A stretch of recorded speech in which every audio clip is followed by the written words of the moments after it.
Good afternoon, my name is Amos Tarfa, and I'm here to share briefly on a topic that has been playing in my mind for a few weeks. I want to touch briefly on the issue of how to live life in the age of convenience. What do I mean with this? You see, history repeats itself, and that's a quote you've heard, and the book of Ecclesiastes in the Bible talks about that as well.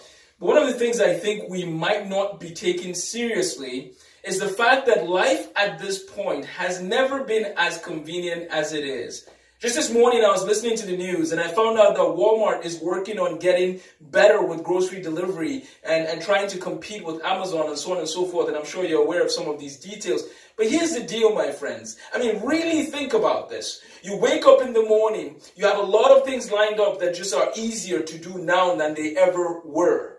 You don't have to go into the store. Things can come right to your doorstep, even things that need to go in the fridge. You can order meals right from your phone and never have to pay that person cash when they show up to your door.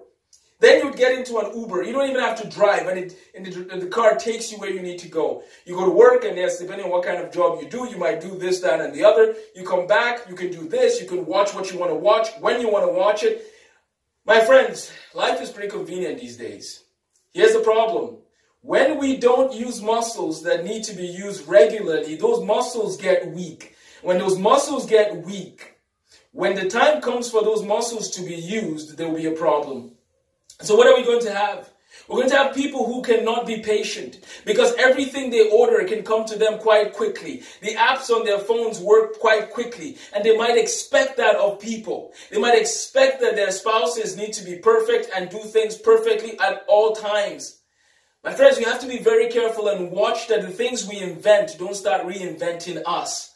I mean, think about the chargers in some of our devices. You can plug the charger now. However, you don't even have to pay attention because they've made it so it's easy to do it. You know, in the past, you might have to say, oh, no, I'm plugging the charger the wrong way. Now it's like the chargers are becoming universal in a sense. So what I'm trying to get at is that we've made it such that people feel like everything is, right. I can do everything however I want to do it. But these laws do not govern the universe that way. In the universe, there are laws that are true and laws that are false. There is truth and there's lies. There is things that we need to learn through hard work and diligence, and some things take time. Let us not allow technology and convenience to redefine our humanity. As good as those things can be. Am I saying I don't like grocery delivery? Am I saying I don't like those things? I'm not saying that. I'm saying that even though I know those things are there, I need to be okay with surviving without those things if the time came for that. If I depend so much on my phone or on my iPad and something were to happen to it, how is that going to affect things? Am I comfortable talking to human beings face to face?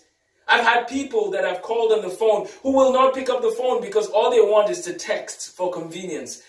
My friends, we have to be careful with convenience. Convenience cannot become our God.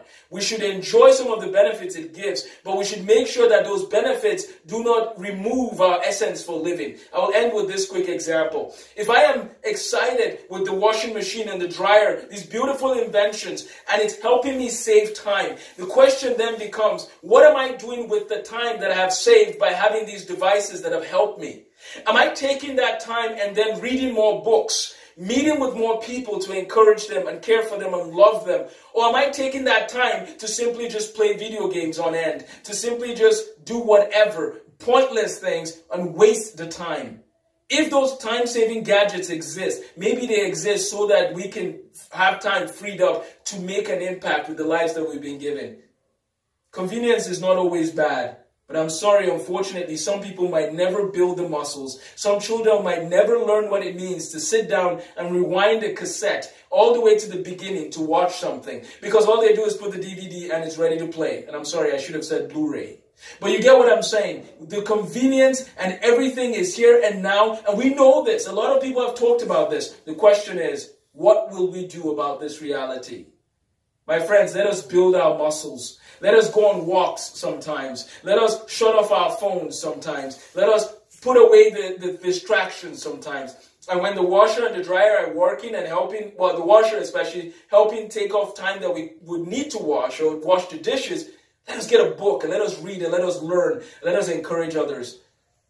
My friends, that's a lot to chew on. And there's going to be more on this. But life in the age of convenience needs to be one that is we have to think carefully on how to live in it, because one day, if some of these things are not there, I hope we don't become very grumpy and very angry. I hope we don't become very impatient and very unkind. And even in the midst of the technology, I hope that we're kind as we communicate with one another and use it rightly, hopefully all the way for the glory of God in all things. Thank you for your attention, and I pray that you think about these things of how to live in a day and age of too much convenience. Thank you.